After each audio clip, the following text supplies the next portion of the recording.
श्लोक 3. एवमेतद्यथा तत्त्वमात्मानं परमेश्वर द्रष्टुमिच्छामि ते रूपमैश्वरं पुरुषोत्तम. अर्थ, हे परमेश्वरा, हे जसे तुम्ही तुमच्या संबंधी सांगितले तसेच हे पुरुषोत्तमा आपले ईश्वरीय रूप पाहण्याची मला आता इथे इच्छा होत आहे. विवरण: अर्जुन भगवंताला मनात निर्माण झालेली इच्छा बोलून दाखवतोय. तत्पूर्वी तो म्हणाला होता की हे पुरुषोत्तमा, आत्तापर्यंत तुम्ही जसे वर्णन केले ते तसेच आहे आणि याबद्दल माझ्या मनात आता कोणताच संशय उरला नाही. तुमचा महिमा खरंच अवर्णनीय, अतर्क्य, अचिंत्य असाच आहे.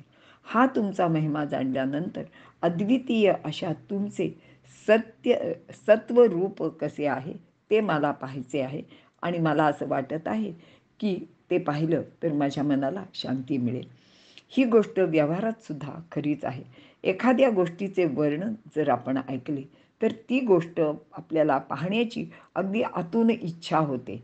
जसे हिमालय, गंगा, विविध प्रेक्षणीय स्थळे अशा अनेक गोष्टी आहेत आणि त्याची जर वर्णनं आपण ऐकली तर आपल्याला असं वाटतं की एकदा तरी आपण त्या गोष्टी आयुष्यात पाहून यायला हव्यात.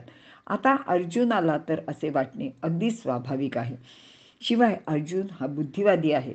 त्याने यापूर्वीसुद्धा त्याला न पटलेली कोणतीच गोष्ट केवळ भगवान श्रीकृष्ण सांगत आहेत म्हणून ऐकलेली नाही. म्हणून यावेळीसुद्धा तो त्याचे रूप पाहावे अशी इच्छा करीत आहे. आपले म्हणणे अतिशय विनयाने आणि आदराने सांगत आहे. यामध्ये अर्जुनाचे संभाषण कौशल्य आपल्याला दिसून येते. मोठ्या लोकांशी कसे वागावे, बोलावे याचे ज्ञान अर्जुनाजवळ चांगल्याच प्रकारे होते व तो त्याच पद्धतीने भगवंताशी बोलत आहे. तो श्रीकृष्णाला परमेश्वरा, पुरुषोत्तमा अशी विशेषणे लावून संबोधत आहे. अर्जुनाला खात्री आहे की कृष्ण प्रसन्न झाला तर तो त्याची इच्छा नक्कीच पूर्ण करेल. पण तरीसुद्धा अर्जुनाचे मनात अजून काहीतरी शंका आहे. ती म्हणजे अशी की भगवंतांनी हे जे सांगितले आहे की तू जे माझ्या शरीराला पाहत आहेस त्याचे एका अंशात हे सर्व जग बसत आहे, राहत आहे. श्रीकृष्ण अर्जुनाचे समोर बसलेले आहेत व ते दोघेही साधारण सारख्याच उंचीचे, आकाराचे आहेत. आता या एवढ्याशा आकारात म्हणजे या एवढ्याशा शरीरात सर्व ब्रह्मांड कसं काय असू शकेल असेही अर्जुनाला वाटले असण्याची दाट शक्यता आहे.